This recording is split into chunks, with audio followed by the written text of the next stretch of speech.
The house was quiet in a way that felt heavier than usual, the kind of silence that made every small sound feel louder. And Sarah Mitchell stood at the dining table folding warm laundry straight from the dryer, moving quickly as if speed could keep her thoughts from slowing her down. The afternoon light falling softly across the room she had lived in for over 20 years. A room once filled with laughter, arguments, music, and now mostly memories. And as she paired socks and smoothed shirts, her mind drifted to how life had narrowed into routines since her husband David passed away 5 years ago. Not suddenly, but slowly, like a door closing inch by inch, leaving her alone to raise their son Ethan while pretending she was stronger than she felt. And though Ethan was now grown tall, kind, and responsible, Sarah still felt the ache of being needed less, of being seen less, especially by herself. And she tried to shake the feeling as she folded one of Ethan's shirts, realizing how much he had changed without her noticing. When the front door opened unexpectedly, the sound echoing through the house, and Ethan's voice called out her name with a tone that made her pause mid-fold. Because there was something different in it, something uncertain, and when he stepped into the room, Sarah noticed the way he stood near the doorway instead of walking in like usual. His hands shoved into his pockets, his eyes watching her carefully. And she smiled at him, asking if he was okay, expecting a simple answer. But instead, he hesitated, nodded, then shook his head, then let out a small laugh that sounded forced, and told her he wanted to talk later, after she was done, which immediately stirred her curiosity because Ethan never delayed conversations unless they mattered. And Sarah felt a strange tightness in her chest as she finished folding the last towel, wondering if she had done something wrong or if something bad had happened. And when she finally set the basket aside and sat down across from him at the kitchen table, space between them felt charged, the way it had the night Ethan told her he was leaving for college. And she noticed his hands trembling slightly as he wrapped them around his mug, and he began speaking quickly, telling her he had been thinking about her a lot, about how quiet the house felt, about how she smiled less than she used to. And Sarah tried to interrupt, not wanting to hear pity from her own son, but Ethan gently stopped her, saying he wasn't worried, just honest, and his words came fast, as if he was afraid he might lose his courage if he slowed down, and he told her that watching her fold laundry every weekend, keeping the house running, keeping everything together, made him realize how much she had put her own life on hold. And Sarah felt her throat tighten because she had never said that out loud to anyone, not even to herself. And when Ethan leaned forward and told her he had something planned, something he had been carrying for weeks, her heart started beating faster, unsure whether to brace herself or hope, and she looked at her son, really looked at him, seeing not the boy she raised, but the man he had become, standing in front of her with concern, courage, and purpose. And in that moment, Sarah understood that whatever Ethan was about to say would not be small. That this quiet afternoon, this simple act of folding laundry, was about to turn into something. She never expected something that would force her to face parts of herself she had carefully avoided. And as Ethan took a deep breath and opened his mouth to continue, Sarah realized her life was no longer standing still, even if she had believed it was.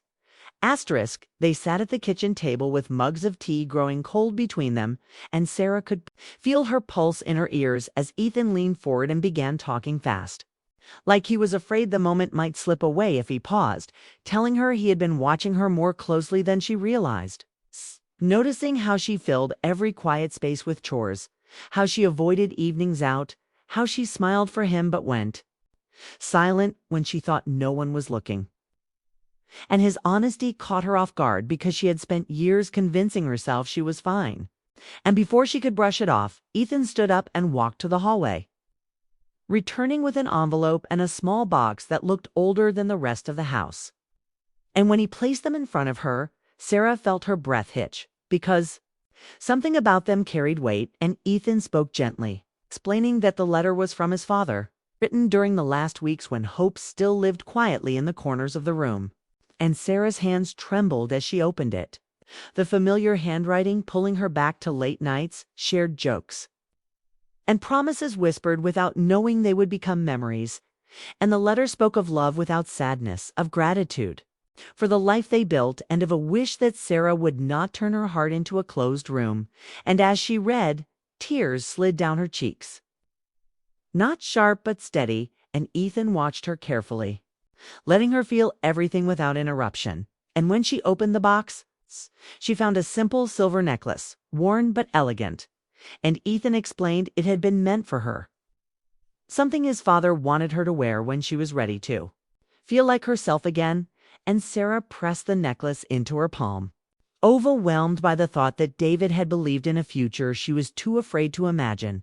And before the moment could settle, Ethan took another breath and told her there was more, that the letter and the necklace were only part of what he had planned. And her heart skipped as he explained he had met someone through work, a man who had also lost his wife, someone kind, patient, and understanding.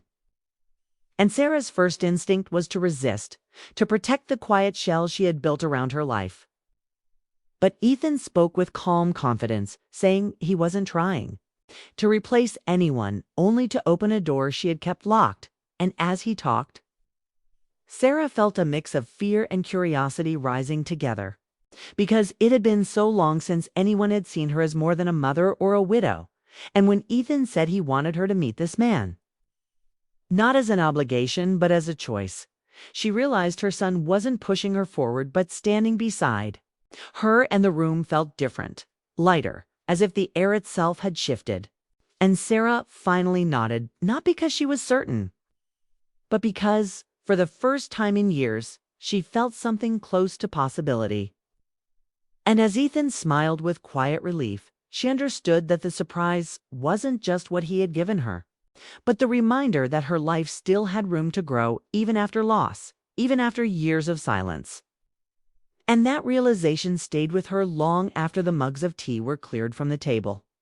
That evening arrived faster than Sarah expected, and she stood in her bedroom staring at her reflection, adjusting her blouse with unsure hands, feeling strange for caring again after so many years. Her heart caught between guilt and hope, as memories of her past and fear of the unknown pressed in at the same time. And when the doorbell rang, the sound cut through her thoughts sharply, sending a quick rush of nerves through her chest. And Ethan opened the door before she could second guess herself, welcoming Michael Carter into the house, a man with kind eyes and a calm presence that immediately softened the room. And Sarah noticed how he held himself, respectful and careful, as if he understood the weight of stepping into someone else's story. And when they greeted each other, their conversation started simply about work, the weather, everyday things. But beneath the small talk ran something deeper, a shared understanding that neither of them needed to explain out loud. And as they sat together in the living room, Sarah felt time move differently, faster and slower all at once, because Michael listened in a way that felt rare, asking thoughtful questions and never rushing her answers. And when he spoke about his late wife, there was no bitterness, only honesty. And Sarah found herself responding without the tightness she usually felt when speaking about David.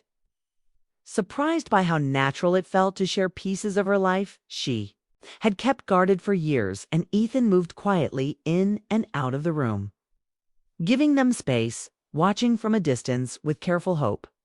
And as the evening went on, laughter appeared in short, unexpected bursts, breaking through the seriousness like light through clouds. And Sarah realized she had not laughed like that in a long time, not without forcing it. And when Michael stood to leave, the moment felt heavier than it should have for a first meeting, and he paused near the door, meeting her eyes with sincerity, telling her he enjoyed the evening and would like to see her again, but only if she felt comfortable. And Sarah hesitated, feeling the old fear rise, the fear of loss, of change, of opening something she might not be able to close again.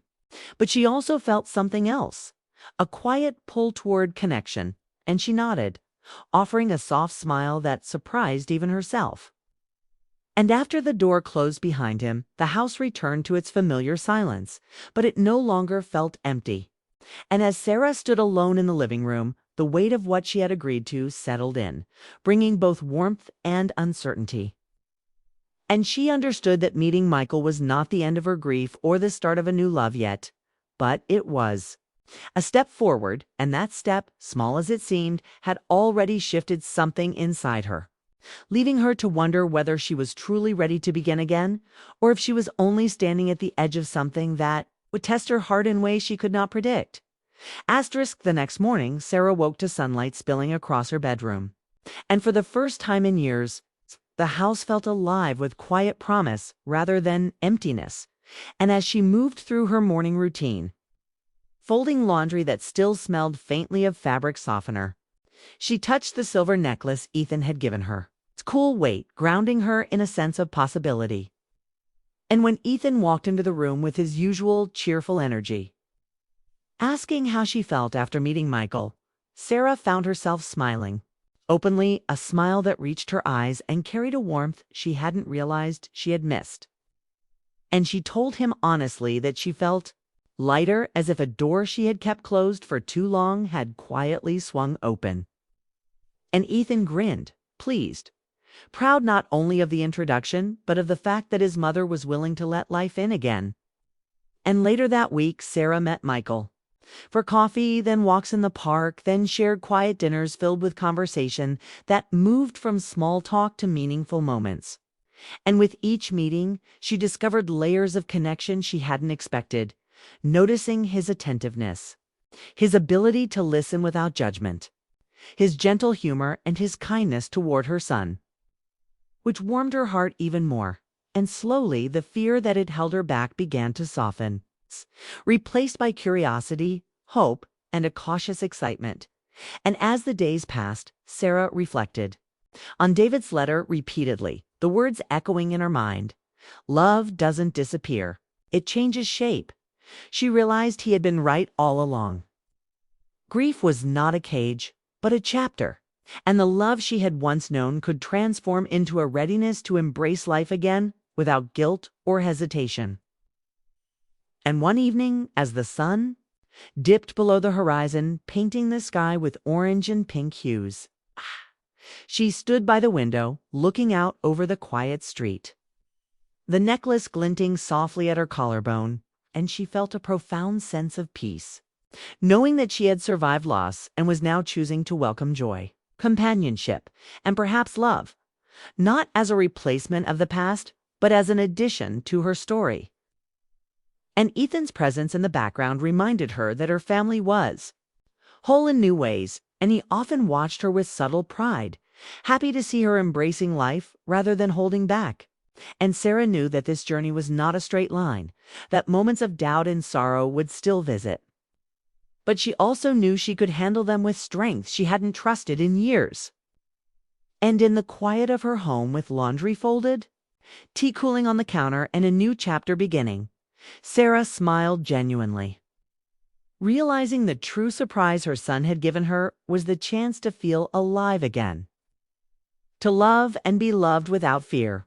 And as she prepared for the evening ahead, meeting Michael once more, she felt ready, grounded in the past but open to the future, her heart steady, her spirit lighter, and the house no longer felt empty but full of possibility, laughter, and the quiet rhythm of life moving forward, reminding her that endings were never final.